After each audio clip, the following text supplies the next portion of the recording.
আল্লাহ পাক কিয়ামত পর্যন্ত আল্লাহ পাক বলছেন যে সুয়ের ছিদ্র দিয়ে উট যদি বের হতে পারত তাহলে এই সুযোগটা আল্লাহ দিতেন। সুয়ের ছিদ্র দিয়ে কি উট বের হতে পারবে? কিয়ামতের মাঠে আমরা দেখবো যে ফেসবুক কত সময় খেয়েছে। হ্যাঁ, কিয়ামতের মাঠে পরিসংখ্যান যখন দেখা যাবে তখন বুঝতে পারবো যে ফেসবুক খেয়েছে 2 বছর ইন টোটাল। হ্যাঁ, আমার টেলিভিশন খেয়েছে 2 মাস, আমার ইউটিউব খেয়েছে কত, এরকম 5 মাস। হ্যাঁ, তারপরে অ্যাপস খেয়েছে, গেমস আর অ্যাপস খেয়েছে আমার এরকম 6 মাস। দেখবেন এগুলোই আমাদের জীবনের বড় একটা অংশ খেয়ে ফেলেছে। যদি একজন ব্যক্তি ডেইলি 1 ঘন্টা করে টিভি দেখে বা এইসব জায়গায় সময় কাটায়, তাহলে নিঃসন্দেহে সে 24 ঘন্টায় যদি 1 ঘন্টা করে কাটায়, তাহলে আপনি হিসাব করে দেখেন যে মাসে কত ঘন্টা যায়, বছরে কত ঘন্টা যায়, এবং কতদিনে সে 1 বছর কাটিয়ে ফেলে।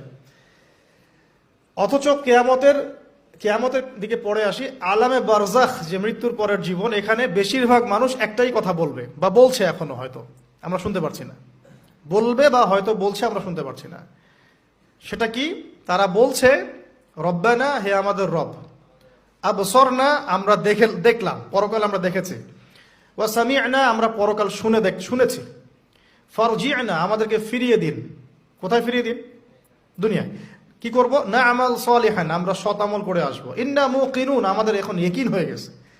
এই কথাটা কবরবাসী চিৎকার করে এখন হয়তো বলছে অথবা বলবে। আল্লাহু আলাম। আল্লাহ পাক সূরা আলিফ লাম মিম সাজদার মধ্যে আয়াতটা নাযিল করেছেন, রব্বানা, হে আমাদের রব, আবসরনা ওয়া সামি'না ফারজি'না না'মাল সালিহান ইন্না মুকিনুন, হে আমাদের রব, আমরা দেখেছি পরকাল, আমরা শুনেছি, বুঝেছি, মানে ইন্দ্রিয় দিয়ে পরকাল উপলব্ধি করেছি। এখন আমাদেরকে আল্লাহ একটা বারের জন্য আপনি দুনিয়ায় ফিরিয়ে দেন, না'মাল সালিহান, আমরা সৎ আমল করে ফিরে আসব। আল্লাহ পাক কিয়ামত পর্যন্ত আল্লাহ পাক বলছেন যে সুয়ের ছিদ্র দিয়ে উট যদি বের হতে পারত তাহলে এই সুযোগটা আল্লাহ দিতেন। সুয়ের ছিদ্র দিয়ে কি উট বের হতে পারবে? অতএব আল্লাহ পাক এই সুযোগটা দিবেন না। সো আমরা এখানে টাইম অনেক ওয়েস্ট করছি। তো দেখুন, যেখানে ছিলাম, যে তায়েফবাসী এভাবে যখন ফিরিয়ে দিলেন, এরপরে কি হলো? নবী সাল্লাল্লাহু আলাইহি ওয়াসাল্লাম বদদোয়া করলেন না, যে কাজটা আমরা প্রায়ই করে থাকি একে অপরের সাথে, বরং তিনি তায়েফবাসীর জন্য দোয়া করলেন। আর আল্লাহ রাব্বুল আলামিন পাহাড় পর্বত নিয়ন্ত্রণকারী